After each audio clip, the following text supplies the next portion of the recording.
Hi, Simon here, founder of banktothefuture.com, and we're here at the Institute for Social Banking.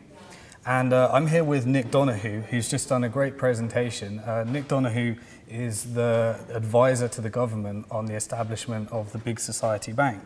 So what's the big idea? What is the Big Society Bank? The Big Society Bank is a social investment bank that's been set up by the government to provide funding to social enterprises and third sector organizations, and to do that via intermediaries. So to set up a layer of intermediaries that will provide, to which we will finance, that will in turn finance the social sector. Okay, and where's the funding coming from? The funding comes from two sources. There is £400 million of funding that will come from what are called the unclaimed or dormant bank accounts. So if you've got if there's a lot of money sitting around in UK banks and building societies which have been dormant for 15 years or more, and the plan under legislation passed in 2008 is to sweep that money up, and we believe that's in the region of £400 million, and to use that to capitalise the social investment bank.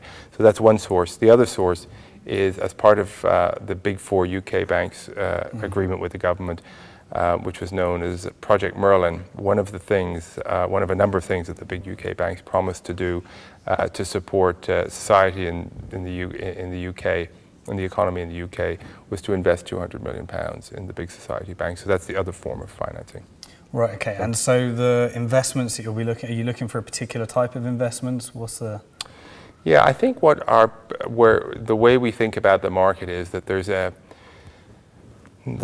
real appetite among investors to find investments that do more than just maximize profits and returns, and that there's real appetite to invest at least some of their savings in investments that create both a positive social impact as well as some form of financial return. So that's on the one hand. On the other hand, we know that in the UK today there's an enormous number of social entrepreneurs and social enterprises that are trying to work to address some of the important social issues that we have in our communities today. And that many of those, and that much of recent government policy, payment by results, right to buy, right to challenge, these initiatives are making it easier for social enterprises to make investments, but what they need is funding. So our role is to provide, through stimulating and supporting intermediaries, and intermediaries can be banks, they can be stock exchanges, they can be new innovative financial instruments that are used to bring private capital to social issues. So a whole range of different things, but our mandate is to accelerate the growth in those intermediaries. I've been wondering, have you got an opinion on some of the new innovative technologies that are coming out in the non-banking sector, like crowdfunding and person-to-person lending? Any of these? Yeah, I'm probably the wrong person to talk. I wouldn't describe myself as by any means an expert in technologies, but I think if you look broadly around the world, I mean, what you see is that, and people always use the example of mobile telephony, you go to Africa today, you see what an important contribution mobile telephony has made to people's lives and their ability to get work and actually be financial or be economically productive. So I think technology broadly is very important, and I think we've seen examples. Our mission, as I said, is to grow the social investment market. There are examples many examples in the US and other places of people using social networking type structures to attract additional capital from savers and investors. So I think it's a very powerful tool.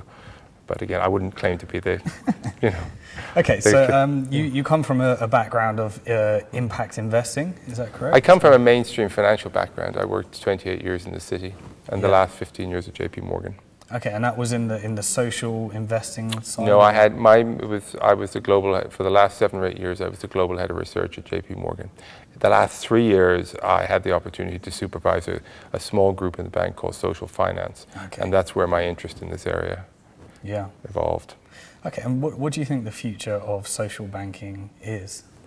I think, I mean, we are sort of, I suppose, on record as saying that we think that social investment will be one of the most important investment movements over the next 5 to 10 years, that it will attract substantially more assets, substantially more people, substantially more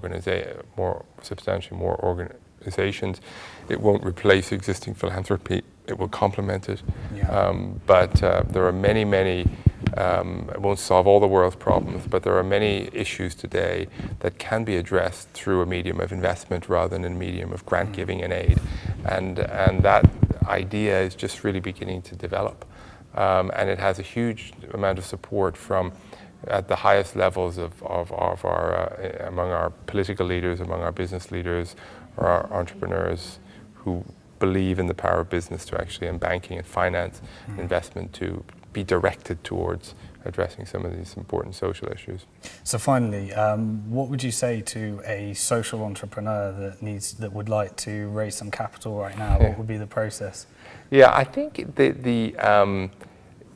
look, I think the good news for social entrepreneurs is that social investment potentially offers a complementary source of capital, but it's not a substitute for grants, and it's not usually going to be the very first phase in building a social enterprise. So getting something investment ready almost always has to be addressed through some form of grants. And I think I'm encouraged that the government are doing taking a number of different initiatives to provide that sort of support available, make that sort of support available. I think the good news for social entrepreneurs is once you get a model that lends itself to investment, in other words, can be self-sustaining, has a revenue model and a business model that can at least be self-sustaining, then I think through things like the Big Society Bank, there is then the opportunity, there's a much broader possibility of actually gaining additional funding.